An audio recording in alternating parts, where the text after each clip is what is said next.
pour vous affirmer solennellement ma démission depuis le 14 juin 2025 de mes fonctions de président du Conseil politique national de l'Alliance pour le changement, ainsi que mon retrait volontaire de ces partis. Cette décision mûrement réfléchie est un acte responsable, motivé par des désaccords insurmontables, tant sur la gestion interne de ces partis, où j'ai tout donné pour son existence durant l'absence de son initiateur, alors qu'il faisait face à la justice de notre pays, ainsi que sur les orientations politiques récentes engagées par les leaders. Je suis parti sans regret, mais avec l'expérience et la ferme conviction que l'engagement politique doit servir la nation et non les intérêts des individus. Je reste convaincu que l'action politique de tout citoyen congolais, en tout le temps, doit demeurer jalonnée par l'amour de la patrie, le service à la nation et le développement du pays.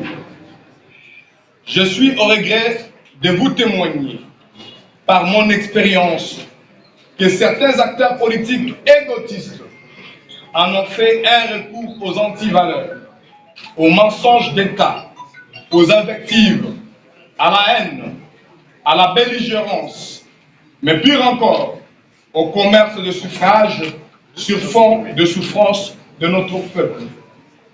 Permettez-moi alors d'exprimer le mea culpa de toute la génération consciente et prise de patriotisme, ici représentée par chacun d'entre nous, pour toutes les fois que nous avons manqué à notre devoir envers la mère patrie. Comme l'avait dit un homme sage à son époque, chaque génération a une mission envers sa nation.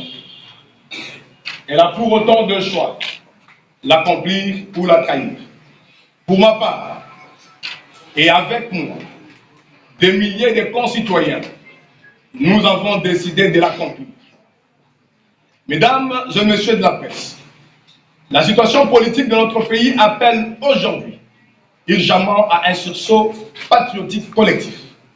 C'est ainsi que, conscient de la mission qui incombe à notre génération, j'accueille avec responsabilité le récent appel du chef de l'État, Son Excellence Félix-Antoine Tshisekedi Tshilombo, à des consultations en vue de la mobilisation nationale contre les ennemis de notre pays, aussi qu'à la formation d'un gouvernement d'union nationale. Cet appel avait traduit, en plus de son patriotisme, une volonté d'unir les acteurs politiques au-delà des clivages pour affronter ensemble la crise et y mettre fin définitivement. Ayant raté les récentes consultations initiées par le président de la République, qu'avait animé son conseil spécial en charge de la sécurité, j'exprime le vœu de rencontrer son Excellence Félix-Antoine Tshisekedi Tshilombo afin de lui présenter la feuille de route de notre organisation.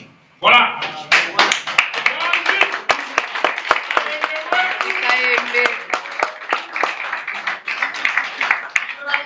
Je salue également la proposition salvatrice de notre compatriote Martin Fayulu Madidi d'ériger un camp de la patrie unissant toutes les forces républicaines face à la belligérance, à la trahison, aux velléités identitaires, à l'avidité de certains acteurs politiques, ainsi qu'à la menace persistante du spectre de la balkanisation de notre pays.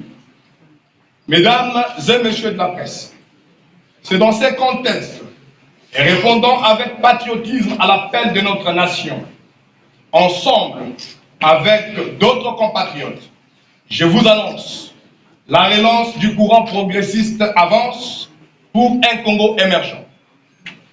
Ce courant qui avait l'autre fois participé aux consultations du chef de l'État en prélude de la création de l'Union sacrée de la nation et qui se veut un catalyseur de la refondation nationale, un espace de rassemblement, de mobilisation, d'espoir et de propositions. Avons s'inscrit dans la dynamique patriotique qui ne laissera plus le sort de nos compatriotes entre les mains des commerçants de suffrage et des vendeurs d'illusions. Il se positionne comme un levier d'idées, d'éthique et d'action au service du peuple congolais. J'y réaffirme mon engagement patriotique aux côtés du chef de l'État, dans l'espoir de l'unité nationale pour construire une alternative crédible et durable à la crise actuelle, ainsi que conduire notre pays au triomphe face à nos ennemis. J'appelle toutes les Congolaises et tous les Congolais, jeunes et vieux, du nord et du sud, de l'est et de l'ouest, du centre, à me rejoindre massivement dans cette dynamique dès aujourd'hui. Résister à cet appel n'est rien d'autre qu'une haute trahison à la nation, et tout traître en répondra coupable devant le tribunal de l'histoire. Résister à cet appel n'est rien d'autre qu'une haute trahison à la nation, et tout traître en répondra coupable devant le tribunal de l'histoire. Pour nous qui avons opté pour le camp de la patrie, nous disons sans circonvolution que la RDC doit avancer, de gré ou de force, et quel qu'en soit le prix. Vive la République démocratique du Congo, vive le peuple congolais, je vous remercie.